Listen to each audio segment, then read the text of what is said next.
어떤 아이들은 질문 많이 할 때 하나하나 잘 가르쳐주는 부모님들 계실 거고, 근데 어떤 부모님은 쓸데없는 이야기 하지 말라고 자꾸 다그치는 부모님도 계실 거예요. 근데 거기서 또 격차가 조금씩 벌어진다고 생각합니다. 이게 쓸데없는 이야기 하지 마. 이걸 계속 하다 보면은 왜 콜라는 흔들면 폭발할까? 비와 눈과 우박의 원리는 뭘까? 과학을 굉장히 좋아하는 아이였는데요. 고등을 가자마자 어렵다고 싫어진 과목이 또 바로 과학이었거든요. 오늘 그 질문에 대한 시원한 해답을 주실 분을 모셨습니다. 작가님 안녕하세요. 네, 안녕하세요. 네, 직접 소개 부탁드릴게요. 네, 저는 현장으로 직접 가는 과학 크리에이터 지식인 민환이라는 채널을 운영하고 있고, 이름은 이민환이라고 합니다. 사실 아이들이 어릴 때 어떤 질문들이나 좀 궁금해하는 것들, 호기심은 다 과학에서부터 나오는데 결국 이 교과목으로서의 과학은 힘들다, 어렵다, 그래서 싫다라고 말하는 게 왜 그렇게 되는 건가요? 학년이 올라갈수록 교과로 가게 되면은 수능, 입시 이런 거에 신경을 많이 써야 됩니다. 그래서 일단 최대한 빠르게 외워야 되고, 최대한 빠르게 문제를 풀어야 되고 하다 보니까 이게 싫어질 수밖에 없는 것 같아요. 근데 어릴 때 보면은 어린이들은 이것저것 질문을 많이 하잖아요. 근데 여기서 또 갈립니다. 어떤 아이들은 질문 많이 할 때 하나하나 잘 가르쳐주는 부모님들 계실 거고, 근데 어떤 부모님은 쓸데없는 이야기 하지 말라고 자꾸 다그치는 부모님도 계실 거예요. 근데 거기서 또 격차가 조금씩 벌어진다고 생각합니다. 이게 벌어져서 나중에 고등학교 가서 이렇게 바뀌는. 쓸데없는 이야기 하지 마. 이걸 계속 하다 보면은 그 어린아이 입장에서는 주눅이 들기 시작하고, 나중에는 이렇게 되죠. 학교 가서 질문할 사람 했을 때 질문 아무도 안 하는 그 상황이 벌어지는 거죠. 왜냐하면 내가 또 질문을 했는데 주변에서 엉뚱하다고 생각하면 어떡하지? 그러니까 그냥 정말 내가 궁금하고 정말 속에서 나오는 이 호기심을 부모로부터 수용되지 않았기 때문에 어디 나가서도 그 질문을 할 수가 없게 되는군요. 점점점 질문을 가질 시간도 없어지고, 네. 내가 혼자 생각하는 시간도 많이 없어지고, 그저 외우는 시험만 치는 그런 과목이 되다 보니까 어렵다 이렇게 표현하는 것 같습니다. 근데 작가님, 이 채널을 만들게 되신 어떤 계기가 궁금해요. 제가 어떻게 호기심을 많이 가지게 됐나 이거랑 연관이 되어 있는데, 네, 과학적 네. 호기심. 제가 근데 어릴 때부터 엉뚱한 생각을 많이 했어요. 누가 뭐라고 하든 밀고 나가는 그런 게 있었습니다. 그런 와중에 대학교 갔을 때 제가 학부생 연구원을 했는데, 그때 교수님께서 제가 무슨 실험을 하다가 잘 되면 왜 실험이 잘 되지? 이걸 생각해보라 했고, 실험이 잘 안 되면 왜 안 되지? 이걸 계속 생각해보라 했어요. 그래서 계속 왜 안 되지? 왜 잘 되지? 왜 하다 보니까 그게 습관이 돼가지고 학교에서 이렇게 수업 듣다 보면 조는 친구들이 있어요. 네. 그럼 적어둡니다. 왜 학교에 오면 조는 걸까? 또 옛날에는 이어폰 줄 있는 거 많이 꼈어요. 이어폰. 주머니 넣어두면 막 엄청 엉키잖아요. 네. 줄 이어폰은 왜 엉키는 걸까? 계속 막 써두고. 또 이걸 찾아보면 왜 엉키는지에 대한 연구를 한 물리학자가 있었어요. 논문도 나와 있고. 그래서 그걸 분석해가지고 또 영상으로 만들고, 특히 학부생 연구원에 있다 보니까 실험실이 수많은 과학 장비들이 있고 실험을 막 할 수 있거든요. 제가 궁금한 것들, 뭐 김치에는 유산균이 진짜 있을까? 그럼 김치 가져와가지고 분석해보고, 그런 것들을 영상으로 찍었고 그걸 그냥 업로드를 했는데 그게 쌓이고 쌓여서 지금 과학 유튜버가 된 거예요. 제가 고등학교 때인데 혹시 프링글스라는 과자통 아시나요? 알죠. 그 혹시 안쪽에 몇 개 남은 과자 어떻게 드세요? 보통 이렇게 쏟아서. 뒤집어서. 네. 저는 그때 뒤집어서 먹는다는 거를 생각을 못 했거든요. 네. 손이 들어가길래 그냥 손으로 이렇게 끄집어내서 네. 먹었어요. 그러다가 옆에 딱풀이 있어가지고 저 프링글스 통을 딱풀처럼 이렇게 밑에 돌리면 판이 올라와서 과자 꺼내 먹으면 되는 거 아니야? 하는 생각이 들더라고요. 네. 그래서 그걸 만들었어요. 마침 경기도 의왕시 쪽에 발명대회가 있어가지고 출품을 했어요. 출품을 했더니 상을 받았습니다. 심사위원이 나중에 이렇게 복잡하게 만들지 말고 그냥 부어 먹으면 안 되니? 라고 하는데 그렇구나 했는데 성인이 되고 한참 뒤에 미국 프링글스에서 밑에 딱풀처럼 돌려먹는 게 나왔다는 소문을 제가 들었어요. 내가 저거 특허 내고 다 했으면 어떻게 쓸까? 들으면 나도 생각할 수 있을 것 같은데 이렇게 생각하잖아요. 그런데 누군가는 실행을 하고 하지 않고, 이런 차이는 어디서 오는 걸까요? 누가 뭐라고 하든 난 내 맘대로 할 거야 라는 그 성격의 차이도 있지만, 어릴 때 누군가는 엄마 아빠가 쓸데없는 이야기 하지 말라고 계속 했으면 주눅 들어서 못 할 수도 있는데, 엉뚱한 질문 많이 하고 할 때도 부모님께서 칭찬해주고 계속 용기를 주고 하면은 그게 쌓여서 나중에 어른 됐을 때 발휘를 할 수도 있거든요. 저는 한 고등학교 때 담임쌤이 하고 싶으면 밀어붙여 이런 걸 많이 알려줬어요. 그 아이디어 떠올랐다? 뭘 했다? 한번 해봐. 그때 좀 많이 도움이 된 것 같습니다. 그러면 작가님, 가정에서 우리 부모님들이 아이의 과학적 사고력과 호기심을 키워줄 수 있는 행동이나 말, 이런 게 있을까요? 먼저 과학적 사고라고 하면은 이런 겁니다. 내가 먼저 가설을 세우고, 여기선 질문이 될 수 있겠죠. 질문이나 가설을 세우고 이론을 만들어냅니다. 이렇게 될 거야. 그럼 검증을 해보자. 실험. 결과. 근데 나왔을 때 틀릴 수도 있고 맞을 수도 있다. 틀리면 다시 가설을 바꿔서 새로운 이론 실험을 하고 결과를 만든다. 이게 반복하는 게 과학적 사고거든요. 가설, 실험, 결과. 여기서 또 중요한 거는 내가 틀릴 수 있다. 저 사람이 틀릴 수 있고 맞을 수도 있고 나도 틀릴 수 있고 맞을 수 있다. 이거를 항상 인지하고 있는 게 과학적 사고입니다. 그래서 아이들이 뭔가 질문을 던지잖아요. 부모님이랑 아이랑 같이 그 질문에 대해서 생각을 해보는 겁니다. 바로 답을 알려주지 말고 모르더라도 같이 한번 찾아 나가는 그 과정. 질문을 던졌어요. 그럼 이론을 만들고 유추를 해보자. 생각을 해보자. 결론은 이거다. 이 과정을 계속 반복하면 엄마 아빠도 아이랑 같이 한다는 그것도 있지만 아이 입장에서는 이렇게 해서 생각을 하고 유추해 나갈 수 있구나 라는 걸 배우게 되면서 나중에 스스로 다른 과목을 할 때도 자기가 학습을 해 나갈 수 있는 과정이 생기는 거예요. 그래서 그것이 아주 중요하다고 생각합니다. 이런 과학적 사고력은 초등학교 어릴 때부터 해주는 게 좋은데 특히 제가 이번에 쓴 책도 초등학교 교과 연계형이거든요. 네. 엉뚱한 질문을 하면서 유추해 나가는 그 과정이 책 안에 담겨 있습니다. 예를 들어서 생물 쪽이에요. 간단하게 유전자나 이런 염색 치료 관련 내용인데 책에서는 이런 질문을 했습니다. 남자는 왜 젖꼭지가 있을까? 굳이 필요할까? 라는 내용이 있거든요. 네. 그냥 듣기로는 이게 교과에 이런 게 나올까 싶은데 교과에 있습니다. 생물 쪽이기 때문에. 그럼 왜 이럴까? 그럼 생각해 보는 거죠. 왜 있을까 남자는? 필요할까요? 진짜 한 번도 생각 못 해봤네요. 그리고 굳이 필요할까? 이런 생각이 그렇죠. 제일 먼저 떠오르거든요. 그래서 조사를 했습니다. 네. 이거는 태아가 만들어진 과정에서 생기는 건데 원래 아이는 만들어질 때 여자의 특성과 남자의 특성이 같이 나와요. 먼저 만들어집니다. 같이. 아주 기본적인 것들. 네. 그러면서 이 유전자가 여자면 남자의 특성은 거기서 멈추고 여자의 특성으로 발전을 하는 거고 만약에 남자다 그러면은 여자의 특성은 거기서 멈추고 남자로 이제 점점 발전해 나가는 거거든요. 근데 그 과정에서 젖꼭지는 이미 만들어졌어요. 그래서 태아 입장에서는 굳이 만들어진 거 없앨 필요 없다. 그래서 그대로 이렇게 자라서 나오는 거거든요. 그런 과정이 있구나라는 걸 알고 유추해 보는 거죠. 단순히 그 질문을 들었을 때는 이게 교과 연계인가? 라고 생각을 하는데 알고 보면 이 책 속에 나와 있는 질문들이 교과와 연계가 되어 있는 거군요. 그렇습니다. 물론 과학 쪽에 맞춰진 거긴 합니다. 그러다 보니까 가설, 이론, 실험, 결과 이렇게 나오는 건데 그 과정을 만약 예를 들어서 수학이라 해봅시다. 공식들이 엄청나게 있을 거 아니에요. 근데 보통은 다 외워서 하려고 하지만 A라는 공식은 왜 나왔을까? 가설을 세우는 거죠. 이러이러한 방식으로 인해서 A가 나왔을 거다. 그러면 이 공식을 다른 문제에 한번 적용해 본다. 해봤더니 되더라, 안 되더라 이런 게 나오겠죠. 그렇게 해서 유추해 보는 것도 있을 거고 그 유추해가는 과정이 이해의 과정이라고 저는 생각합니다. 그러다 보니까 사회 과목을 봤을 때도 어떠한 사회 현상이 일어났을 때 이게 왜 일어났는가? 여기서는 가설 대신 원인이겠죠. 원인이 이랬다. 사회의 반응은 이랬다. 결론은 앞으로는 이렇게 될 것이다. 이런 그 과정을 연결해서 생각해보는 그 사고력이 생기면서 그 과목을 공부할 때 그냥 무작정 외우는 게 아니고 인과관계를 공부하게 되면서 더 머릿속에 기억이 잘 남는 거죠. 그러니까 결국 이 사고 과정이 과학에만 포커스된 게 아니라 이 사고 체계를 가진 아이들은 다른 과목 공부할 때도 자연스럽게 공부를 할 수 있게 되네요. 그렇죠. 이번에 출간하신 책 속에 있는 질문들 외에도 일상에서 자주 일어나는데 의외로 잘 모르고 있는 어떤 과학적 상식 같은 것들 있으면 알려주시면 좋을 것 같아요. 엘니뇨라 하면 남미 쪽에 바다 수온 관련된 이야기인데 네. 이번 연도가 엘니뇨가 엄청 셀 거라고 합니다. 그래서 이번에 여름이 엄청 더울 거거든요. 슈퍼 엘니뇨라고 해요. 원래 엘니뇨, 라니냐는 이렇게 반복해서 도는 건데 이 엘니뇨가 이번에 예상만큼 엄청 강력하다면 지구의 자전 속도가 살짝 느려질 수 있대요.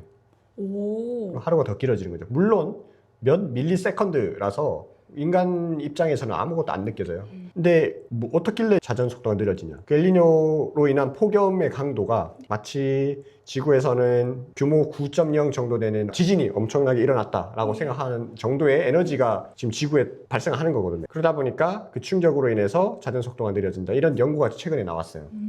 그래서 이번에 저도 영상 업로드를 했는데 그만큼 이 전 지구적으로 기후 관련된 위기가 앞으로 계속해서 더 많이 다가오지 않을까 그런 생각이 듭니다. 책 속에 있는 것 중에 또 생각나는 건 그거예요. 코딱지를 먹어도 될까? 아이들 네네. 코딱지를 왜 먹을까? 이거거든요. 왜 먹을까? 아니면 먹어도 될까? 둘 다입니다.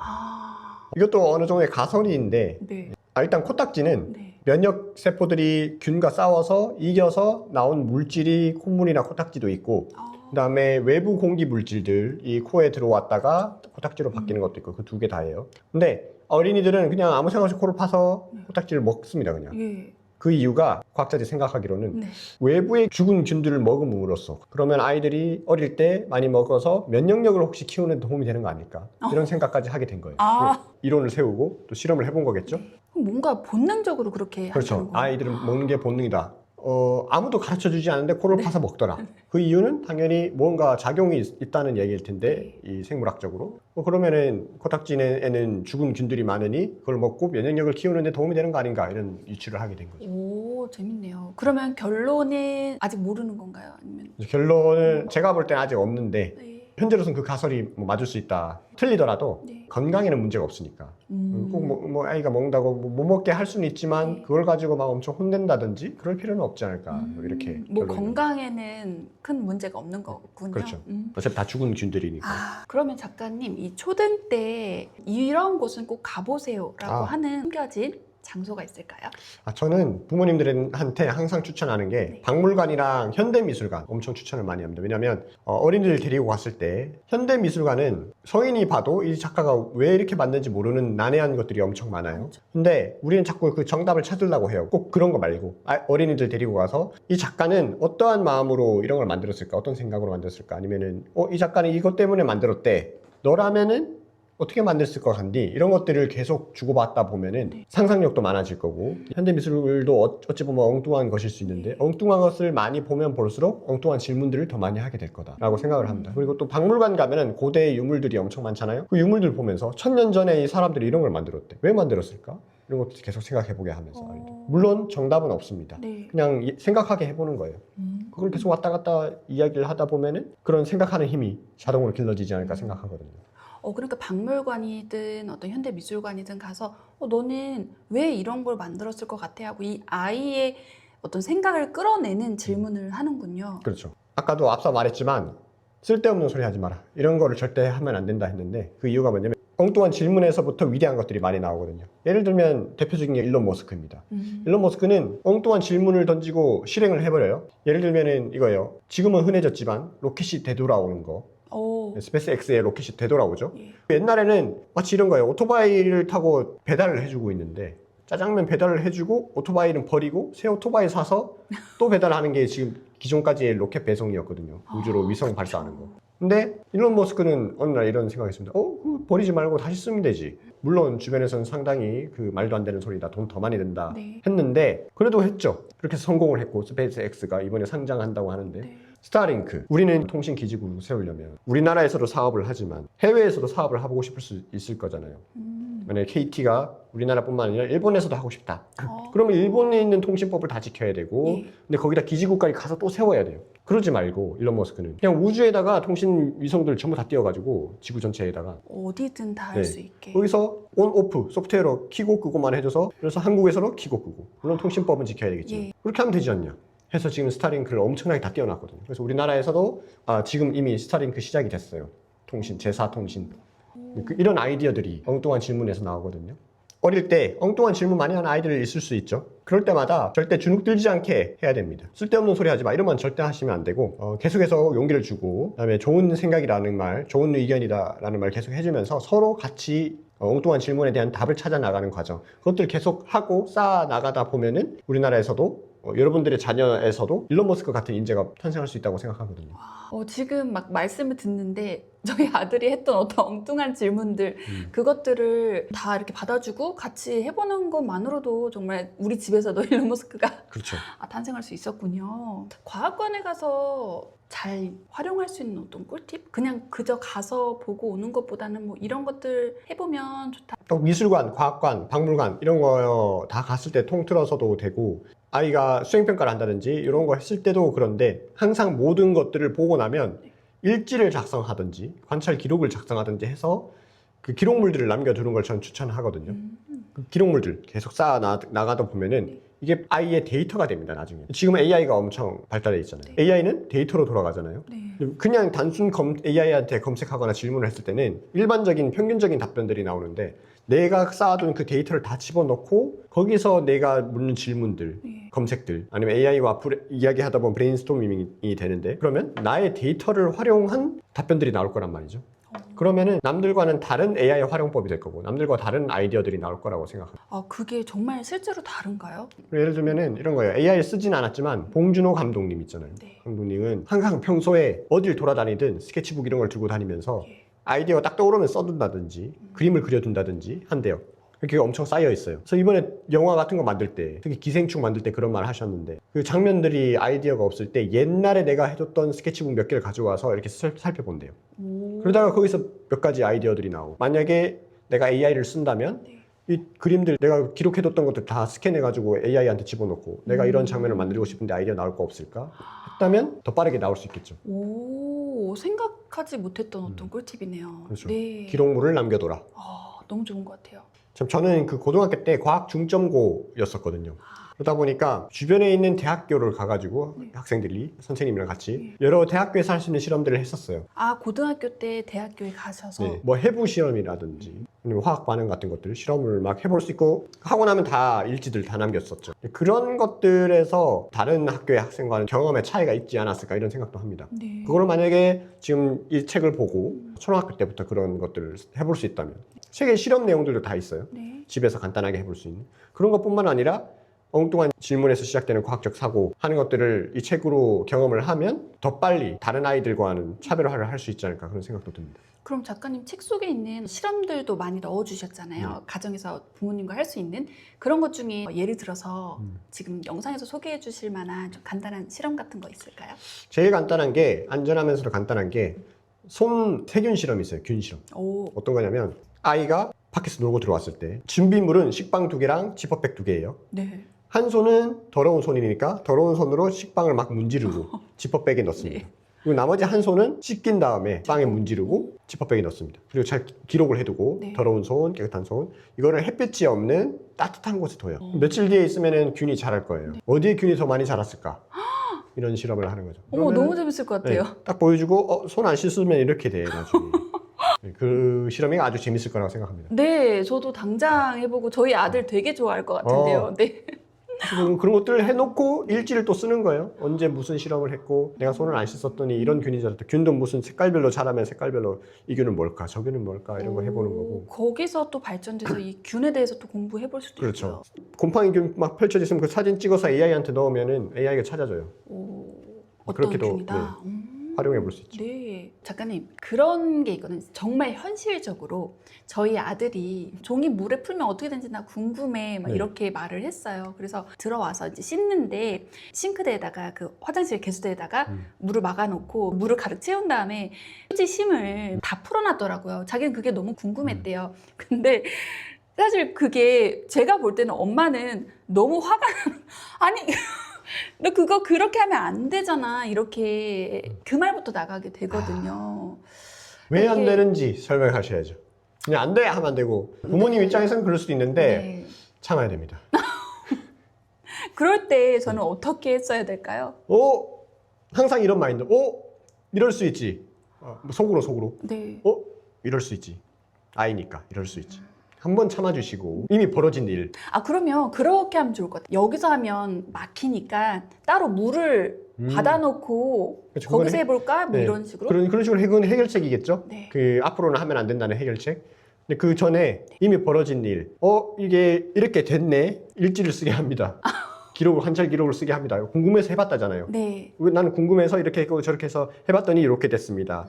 근데 싱크대에다 이렇게 막아두고 하면 나중에 물이 막힐 수가 있습니다. 이걸 다 쓰는 거예요, 그냥. 오. 다 쓰게 하고 이미 벌어진 일, 이제 아이랑 같이 청소를 하는 거죠. 네. 이 일만 저지르고 부모님만 청소를 하면 안 되잖아요. 아. 아이도 같이 청소를 합니다. 뒤처리도 아이도 같이. 네. 다음에는 이렇게 하면 안 된다는 걸 알려주는 거고. 그럼 나아가서 다음에는 궁금하다면 다른 방법을 찾아보자. 다른 방법을 찾아보자. 같이. 그러네요. 그러니까 그 순간에 그걸 생각하는 게 굉장히 중요하네요. 그렇습니다. 어려울 수도 있을 것 같다는 생각이 네, 드네요. 근데 맞아요. 그래도 그런 방향으로 가야 아이가 나중에 주눅들지 않을 것이다 라는 생각이 듭니다. 네, 이공계 인재를 저는 뺏기고 있다고 생각을 하는데 지금 의사보다 SK 하이닉스 어떻게 할까 지금 그걸로 바뀌고 있거든요. 돈을 엄청나게 주니까 성과금하고. 근데 결국 작가님 이게 어떤 가치를 보는 게 아니라 그러니까 돈을 따라서 가잖아요. 그러니까 이 의대 쏠림 현장은 또 결국은 돈이었고 지금 또 반도체 뭐 하이닉스 뭐 이런 쪽으로 가는 것도 또 돈인 거잖아요. 결국은. 결국엔 경제 논리인데 과학 쪽도 어쩔 수 없습니다. 이 차이가 뭐냐면 돈을 엄청 투자해주는 곳으로 인재들은 몰려요. 그래서 미국으로 과학자들이 다 몰리는 겁니다. 네. 돈을 엄청나게 주거든요. 미국에도 제가 한번 탐방 갔다 온 곳이 있는데 그 대학교는 명문대 중에 하나인데 연구 예산만 10조 정도 나옵니다. 우리나라 예를 들어 서울대 정도면 학교 1년 예산이 1조가 안 되거든요. 이게 어떤 차이냐 치면은 만약에 우리나라 대학원 박사 비용 때문에 일주일에 한 번 정도 실험을 할 수 있는 정도라면 미국에서는 그 학교 학생들은 학부생이 하루에 한 번씩 실험할 수 있는 정도예요. 그러면 격차가 지금 엄청나는 거죠. 이게 어쩔 수 없이 경제 논리를 따라갈 수밖에 없지만 그럼에도 중요한 건 그 아이디어다. 질문하는. 엉뚱한 질문에서 아무리 돈이 있어봤자 내가 아는 게 하나도 없으면은 질문도 없고 과학적 사고력이 없으면은 할 수 없듯이 일단은 먼저 중요한 건 엉뚱한 사고, 엉뚱한 질문 이런 것에서 시작해서 인재로서 자라나면 딱 되지 않을까 생각합니다. 그러니까 어쩔 수 없이 그렇게 몰리는 거는 경제 논리라서 어쩔 수 없지만 내가 가고자 해도 준비가 안 되어 있으면 할 수 없는 거네요. 그러니까 그 준비는 어릴 때부터 시작이 돼야 된다는 말씀이시고요. 어릴 때부터 하나씩 쌓아가는 거죠. 급하지 않게. 그 하나씩 쌓아가다 보면 이렇게 격차가 벌어지는 거죠. 점점.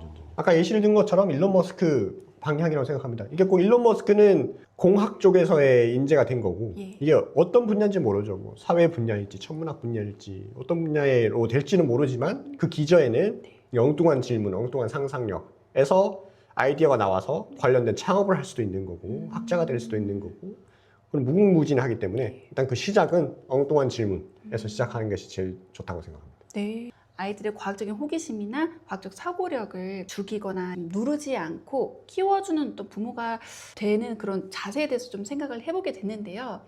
작가님, 그럼 우리 이제 시청하시는 부모님들께 남겨주실 수 있는 마지막 말씀 하나 있다면 부탁드릴게요. 가장 중요한 거는 어릴 때의 그 분위기인 것 같아요. 아까도 말했지만 절대 아이가 뭔가를 할 때 주눅 들지 않게 해야 됩니다. 항상 자신 있게 당당하게 할 수 있도록 그렇다고 뭘 잘못했는데 잘했어 하면 안 되겠지만 학습이라든지 뭔가 질문을 던졌을 때 이런 걸 하고 싶다라고 했을 때 가능한 한 최대한 지지해주고 그리고 그 과정에서 부모님도 같이 해주고 하다 보면은 그게 또 쌓여서 나중에 학생이 되고 또 고학년이 되고 성인이 되었을 때 또 어떻게 바뀔지 모릅니다. 그래서 그 출발점이 달라지면 남들과 다른 차별점을 가진 아이가 될 수 있기 때문에 그게 가장 중요하다 생각합니다. 네. 제 책을 보시고 부모님도 보시고 자녀분들도 같이 보고 하면서 과학적 사고, 엉뚱한 질문에서 시작되는 그 과학적 사고를 교과와 연계해서 한번 배워볼 수 있는 시간이 됐으면 좋겠습니다. 작가님, 제 어릴 적에 그런 궁금증도 좀 해소되고 또 앞으로 우리 아이들을 어떻게 방향을 제시해 줘야 되는지도 볼 수 있었던 인터뷰 시간이었는데요. 오늘 함께 해주셔서 정말 감사드립니다. 네, 감사합니다.